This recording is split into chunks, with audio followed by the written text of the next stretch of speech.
Good afternoon, Trojans. On today's show, we have information on the PTA Reflections program. Also in the show, deadline time is here for dual credit classes. We'll have these details and more coming up on Trojan TV News.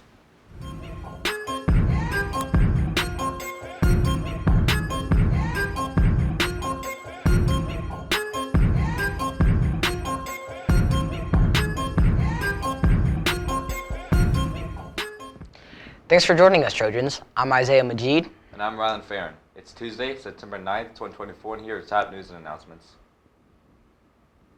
It's football season, and Tarkus wants to bring the spirit. Come out to Panera this Friday, September 13th from 8 a.m. to 8 p.m. to support the Tarkus Fundraiser.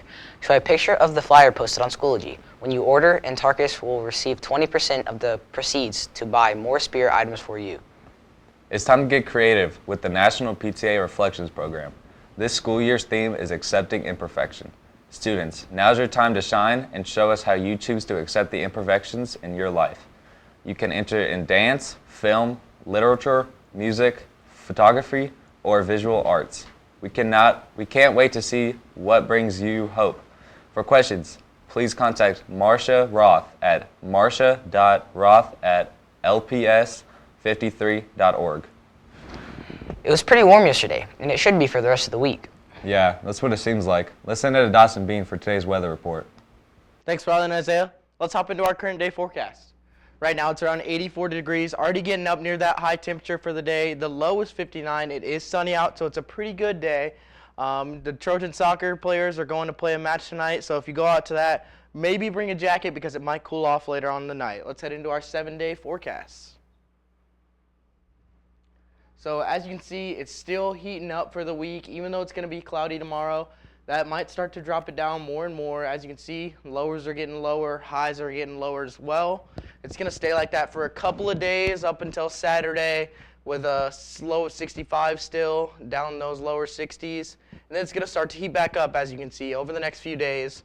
We're getting up into those high 80s with still the lower 60 temperatures at night, but they're starting to bump up, so we might have a little bit more heat coming, but that fall weather's on its way, so make sure you get your jackets. Let's send it back to the desk.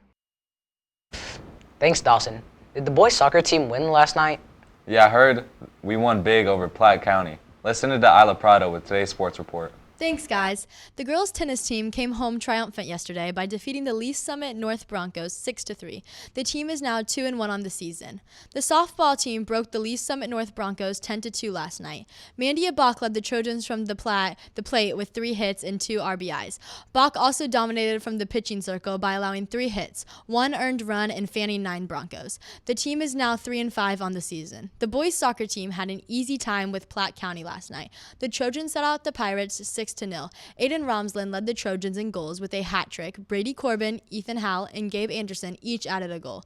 Parker Zeller, Ethan Howell, Owen Koski, and Hudson Sadowski all had assists in the game. Goalie Will Poole posted the shutout. The team sits at 1-2-0 on the season. The girls' varsity golf team competed in the Blue Springs Invitational yesterday. McKenna Kenchler led the Trojans with a 5th place finish. The JV girls golf team brought home the 1st place plaque from the Kearney JV Par 3 Challenge yesterday. Gabby Loyal led the Trojans with a 7th place finish. Coming up on the Trojans varsity sports calendar, the girls tennis team hosts Platte County at 4 p.m. The boys swim and dive team heads up to Platte City to take on the Platte County at 4 p.m. and the boys soccer team travels across the state line to play Olathe West at 6:30 p.m. That's it for your Trojan sports report. I'm Isla Prado. Now back to Isaiah and Rylan. Thanks, Isla. The following clubs and activities are meeting today after school. The Gaming Club meets in room 27, Common Ground meets in room 411, and the ISA convenes in room 29. Tomorrow after school, Dungeons & Dragons meets in the Library South classroom. Thursday after school, Anime Club meets in room 411, and the Lumberjack Club meets in room 342. The deadline for dual credit and acupuncture score is here. Maple Woods will continue to accept the intent to enroll forms and acupuncture test scores until the end of today. After this deadline, they will accept enrollment through this Friday, September 13th, on a case-by-case basis. That's all we have for you today. I'm Isaiah Majid. Thank you for watching. I'm Rylan Farron. Have an amazing rest of your week, Trojans.